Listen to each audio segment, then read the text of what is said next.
हिंदू धर्म में पर्वों एवं त्योहारों की एक समृद्ध परंपरा रही है। यहाँ मनाए जाने वाले पर्व व त्योहार किसी न किसी गौरवशाली पौराणिक एवं आध्यात्मिक संबंध से जुड़ा होता है। हिंदुओं के लिए सावन मास का सर्वाधिक महत्व है। ये माह प्रकृति के सौंदर्य, आध्यात्मिक ऊर्जा के संचार एवं आत्मिक शक्ति के विस्तार का अलौकिक एवं दिव्य समय है। शास्त्रों में वर्णित है कि सावन महीने में भगवान विष्णु योग निद्रा में चले जाते हैं। ये 4 महीनों में होने वाला एक वैदिक यज्ञ है, जो एक प्रकार का पौराणिक व्रत है, जिसे चौमासा भी कहा जाता है। तत्पश्चात सृष्टि के संचालन का उत्तरदायित्व भगवान शिव ग्रहण करते हैं। इसलिए सावन के प्रधान देवता भगवान शिव बन जाते हैं। कहा जाता है भगवान शिव को सावन का माह सबसे प्रिय है। माह श्रद्धा का ये माह सावन भगवान शिव के प्रति समर्पित है। हिंदू पंचांग के अनुसार हर माह किसी न किसी भगवान के माह के रूप में देखा जाता है। इसी प्रकार सावन के माह को भगवान शिव के माह के रूप में पूजा जाता है। इस माह में भगवान शिव की भक्ति का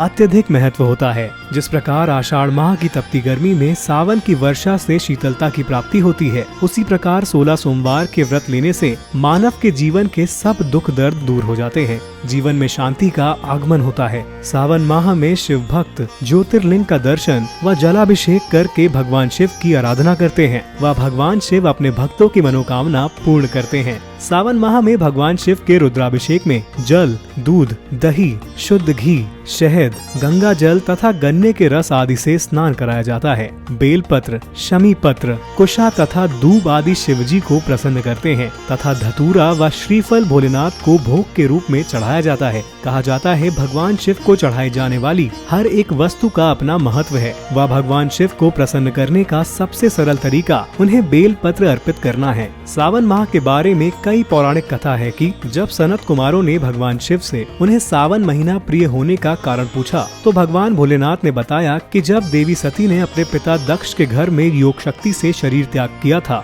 उससे पहले देवी सती ने महादेव को हर जन्म में पति के रूप में पाने का प्रण किया था। अपने दूसरे जन्म में देवी सती ने पार्वती बनकर हिमाचल में रानी मैना के घर पुत्री रूप में जन्म लिया। पार्वती ने युवावस्था के सावन महीने में निराहार कठोर व्रत किया और शिव को प्रसन्न कर उनसे विवाह किया, जिसके बाद ही महादेव के लिए सावन माह विशेष हो गया। इसके अतिरिक्त एक अन्य कथा के अनुसार मृकंड ऋषि की कोई संतान न थी। मृकंड ऋषि ने अपनी पत्नी के साथ मिलकर भगवान शिव की कठोर आराधना की। उनके इस कठोर तप से प्रसन्न होकर भगवान शिव ने उन्हें पुत्र प्राप्ति का आशीर्वाद देते हुए पूछा, तुम्हें कैसा पुत्र चाहिए, बुद्धिमान व अल्पायु या बुद्धिहीन व दीर्घायु? तब ऋषि मृकंड ने कहा, प्रभु मुझे बुद्धिमान व अल्पायु पुत्र चाहिए। भगवान शिव ने वरदान पूर्ण करते हुए कहा, जब ये पुत्र 16 वर्ष का हो जाएगा तो इसकी मृत्यु हो जाएगी। पुत्र प्राप्ति के बाद भी ऋषि मृकंड खुश न थे, क्योंकि उन्हें पता था कि उनके पुत्र की मृत्यु 16 वर्ष की आयु में हो जाएगी। पुत्र के 14 वर्ष के होने पर ऋषि ने उन्हें शिक्षा प्राप्त करने के लिए घर से दूर आश्रम में भेज दिया,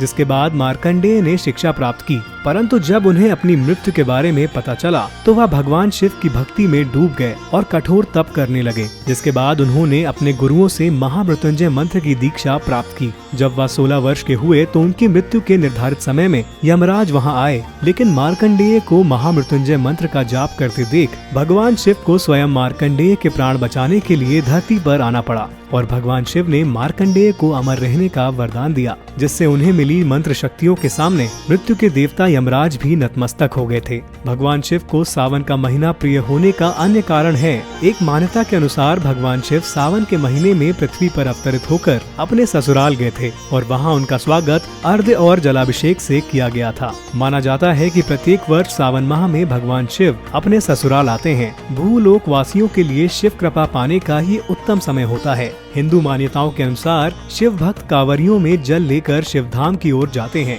भक्त भगवा वस्त्र धारण कर शिवालयों की ओर कूच करते हैं। ऐसा माना जाता है कि इस परंपरा को रावण द्वारा प्रारंभ किया गया था। श्री राम ने भी भगवान शिव को कांवर चढ़ाई थी। महादेव का अभिषेक करने के पीछे एक पौराणिक कथा का उल्लेख है कि समुद्र मंथन के समय हलाहल विष निकलने के बाद जब महादेव ने विष का पान किया तो उनके शरीर का तापमान अत्यधिक बढ़ गया। उनकी दशा देखकर सभी देवी देवता भयभीत हो गए और उन्हें होश में लाने के लिए निकट में जो भी चीजें उपलब्ध थी उनसे महादेव का स्नान कराने लगे। इसके बाद से ही जल से लेकर दूध आदि चीजों से महादेव का अभिषेक किया जाता है। ऐसी मान्यता है कि भारत की पवित्र नदियों के जल से अभिषेक किए जाने से शिव प्रसन्न होकर भक्तों की मनोकामना पूरी करते हैं। श्रावण मास के साथ मुख्य रूप से शिव भक्ति, तप और मंत्र साधना जुड़ी हुई है। संयम, सादगी, अहिंसा, हृदय की पवित्रता से हर व्यक्ति अपने को जुड़ा हुआ पाता है। आहार संयम, उपवास एवं तप के द्वारा इस श्रावण माह को उत्सव में बनाया जाता है।